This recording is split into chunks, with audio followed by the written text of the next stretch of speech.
தன்னுடைய தீராத பேரன்பினால், மன எழுச்சியினால்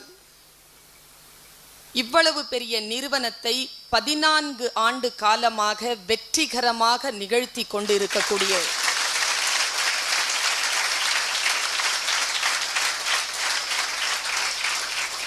அன்பிற்கினிய சகோதரர் விஜயாலயன் அவர்களே,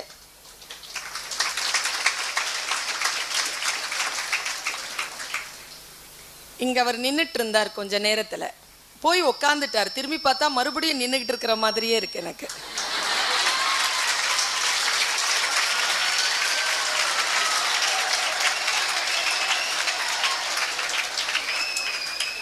தன் வாழ்க்கையில் வெற்றியை ருசித்து விட வேண்டும் என்கின்ற உன்னதமான நோக்கத்தோடு இங்கே குழுமி இருக்கக்கூடிய என் உயிரினும் மேலான மாணவ கண்மணிகளே, உங்கள் அத்துணை பேரையும் இந்த நல்ல நேரத்தில் வணங்கி மகிழ்கிறேன். நான் கீழே இந்த கட்டடத்திற்கு வருகின்ற பொழுது ஒரு முறை எனக்கு சொல்லப்பட்டது, இங்கே நிறைய பெண்கள் இருக்கிறார்கள், நிறைய பெண்கள் படிக்கிறார்கள், நிறைய பெண்கள் வேலை வாங்கி கொண்டு போயிருக்கிறார்கள், நிறைய பெண்கள் தேர்விலே ஜெயித்திருக்கிறார்கள் என்று சொன்னார்கள். நான் வந்து உட்கார்ந்த உடனே அதற்கான காரணத்தை கண்டுபிடிச்சிட்டேன்.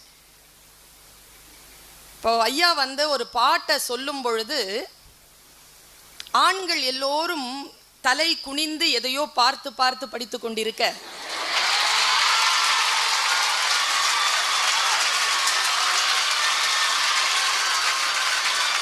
பெண் குழந்தைகள் மட்டும் நிமிர்ந்த நோக்கோடு அதே பாடலை இசைத்துக் கொண்டிருந்தார்.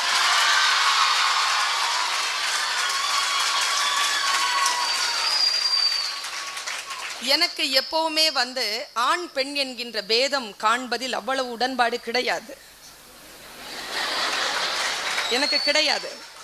ஏனென்றால் நான் எப்பொழுதும் சொல்லுவேன், உலகத்தில் இருக்கக்கூடிய எல்லா நாடுகளிலும் குழந்தைகள் தான் பிறக்கின்றன, இந்தியாவில் மட்டும்தான் அவை ஆண்களாகவும் பெண்களாகவும் பிறக்கின்றன என்று நான் சொல்வேன். எனக்கு எப்பொழுதுமே இந்த டிஸ்கிரிமினேஷன் பிடிக்காது.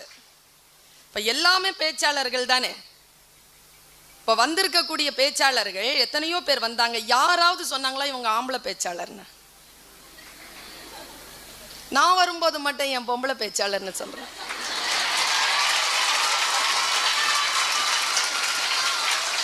பேச்சாளர்னா பேச்சாளர் தானே, பேச்சாளர்னா பேச்சாளர் தானே.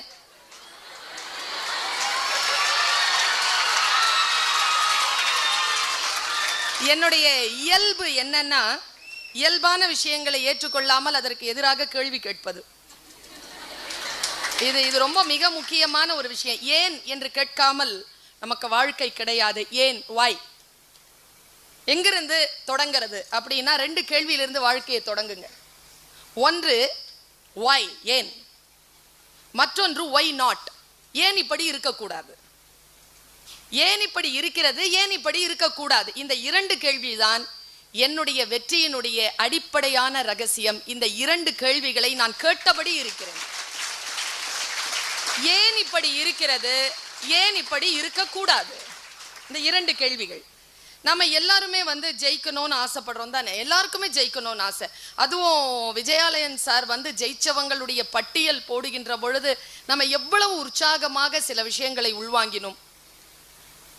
இன்றைக்கு மாணவ கண்மணிகளே, நான் உங்களிடத்தில் பேச வந்திருக்கக்கூடிய அந்த வெற்றிக்கான ரகசியத்திற்கான அந்த ஃபார்முலா இருக்கு இல்லையா, அது கொஞ்சம் டிஃப்ரெண்ட் ஆனது. இப்போ நான் எப்பவுமே மேடைகளில் பேசும் பொழுது ஒரு 2000 பேர், 3000 பேர், 4000, 5000, 8000, 10,000 கூட்டத்தில் நான் பேசி பழக்கம். ஆனால் என் மனதிலே நான் ஒவ்வொரு மீட்டிங்லேயும் ஒரு விஷயத்தை மட்டும் உறுதிப்படுத்திக்கிட்டு தான் மேடையில் நிற்கிறேன். நான் பேசுவது கூட்டத்திற்கு அல்ல, நான் இங்க இருக்கக்கூடிய இண்டிவிஜுவலுக்கு பேசிட்டு இருக்கிறேன். எனக்கு ஒரு பெண் ஒரு ஆண் அவர்கள் கூட மிக மிக முக்கியம். எனக்கு என் பேச்சு அவர்களை தொடர்பானது, அவர்கள் தொடர்பானது, அவர்களுடைய புத்தி தொடர்பானது, அவர்களுடைய விழிப்பின் அந்த புள்ளி தொடர்பானது. இப்போ நான் பேசுற இந்த விஷயங்கள் தனி